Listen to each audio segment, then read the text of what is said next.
Rommel, Montgomery, Hitler, and Patton all had a strong fixation on Napoleon.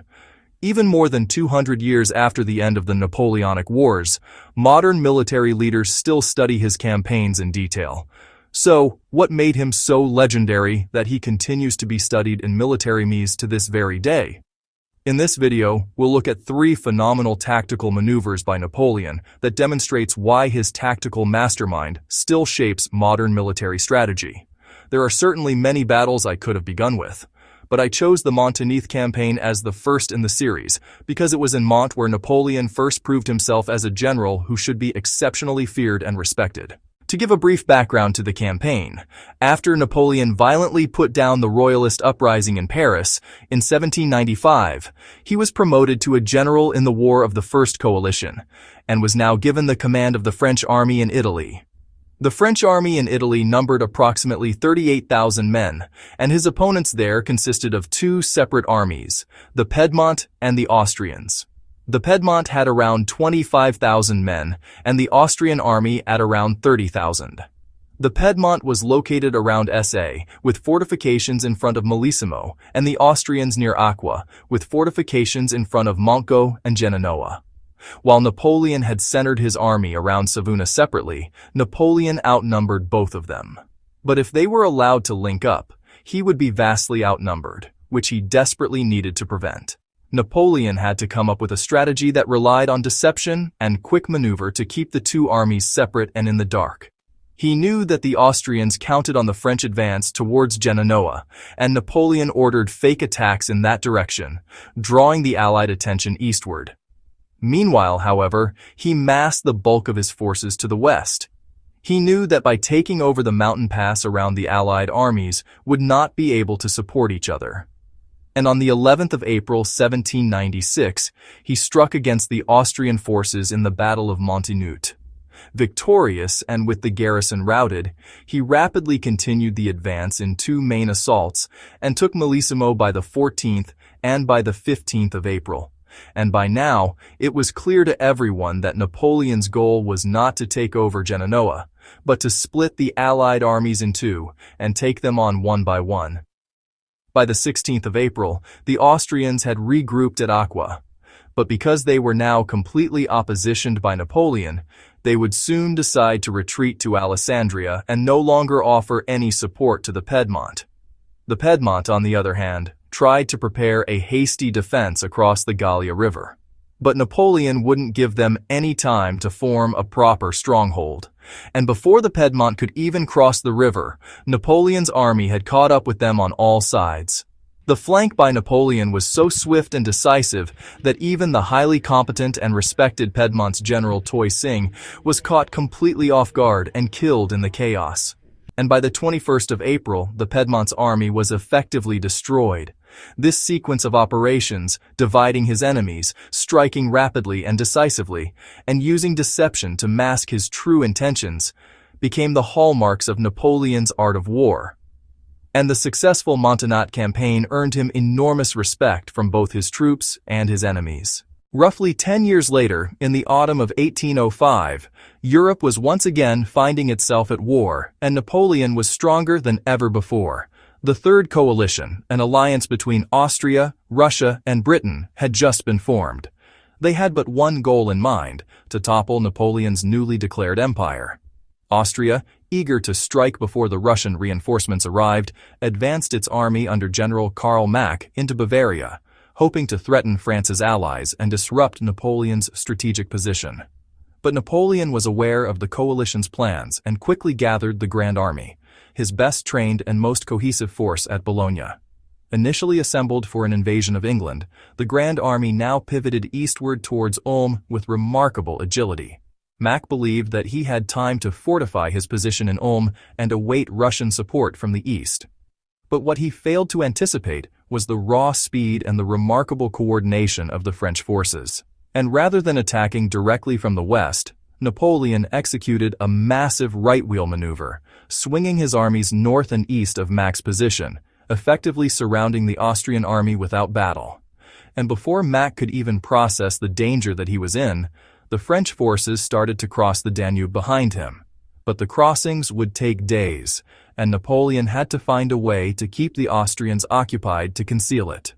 To achieve this, Napoleon ordered heavy cavalry attacks from the west, which gave the impression that a massive frontal assault was near. And while the cavalry continued to conceal Napoleon's true intentions, Napoleon issued orders to secure every possible road leading out of Ulm, ensuring that Mack's army could neither withdraw nor receive reinforcements. And after all the critical roads have been captured, Napoleon ordered an attack on the vital fortification of Elchingen, winning a decisive battle that completely sealed the encirclement from the north. And now it was clear to Mack that a frontal attack would never come. Instead, he realized that Napoleon had now managed to wedge his entire Grand Army up behind him on a far superior position. Mack gave a desperate attempt to break out but was crushed by French fortifications. With his supplies dwindling and morale dropping, Mack retreated back into Ulm's fortifications, desperately hoping for a Russian counterattack. But the Russians were 160 miles away, with all lines of communication severed. His fate was sealed. And on October 17th, Napoleon sent an emissary demanding surrender. Mack recognized the futile situation that he found himself in and surrendered along with 30,000 of his best men and equipment. Despite the fact that Mack was an otherwise prestigious and respected general, he was nothing but ridiculed by Napoleon when they met after his surrender. Napoleon is even said to have commented afterward, saying that Mack had the look of a man who had seen the world collapse on him. After the surrender of Max's Austrian army at Ulm, Napoleon now turned east to pursue the Russian army under General Kutuzov. On the 12th of November 1805, Napoleon marched into Vienna unopposed. But with winter approaching and his army deep in enemy territory, Napoleon was in need of a quick and decisive battle to end the campaign once and for all. And that opportunity came near the Moravian town of Austerlitz. The Allied army was confident in their numerical superiority. But what they didn't know is that Napoleon had personally scouted the terrain days earlier, where he had crafted such a brilliant plan that would be talked about for centuries to come. The day of the battle was also a dark and misty day with heavy fog blanketing the hills and valleys, making it easy for an overconfident commander like the 27-year-old Tsar Alexander of Russia to make unforgiving mistakes.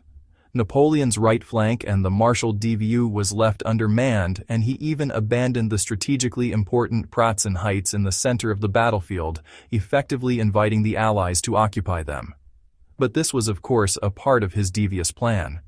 And upon seizing the Pratzen Heights, the Allied plan was to swing their main force through the French right, push it back, and then encircle the rest of Napoleon's army. But this was of course exactly what Napoleon wanted them to do, because it would leave their center dangerously exposed to a full-scale attack. And much thanks to the thick mist of that day, the Allies were not completely aware of Napoleon's true dispositions either.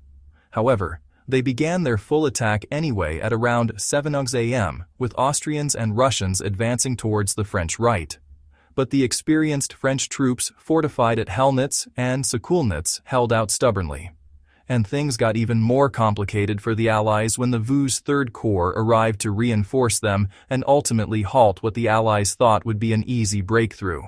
And while the fighting bogged down at Solnitz, and with the enemy center now weakened, Napoleon activated his trap. French troops surge out of the mist and up the heights. The fighting quickly became fierce and chaotic, often descending into brutal hand-to-hand combat. But by the sheer numerical superiority, the French had secured the heights already by 11 a.m., effectively splitting the Allied army in two. Meanwhile, the French forces in the north successfully pushed back the Allies, which allowed Napoleon to use his central forces to crush the bulk of the Allied army that was still locked in heavy fighting at Solnitz.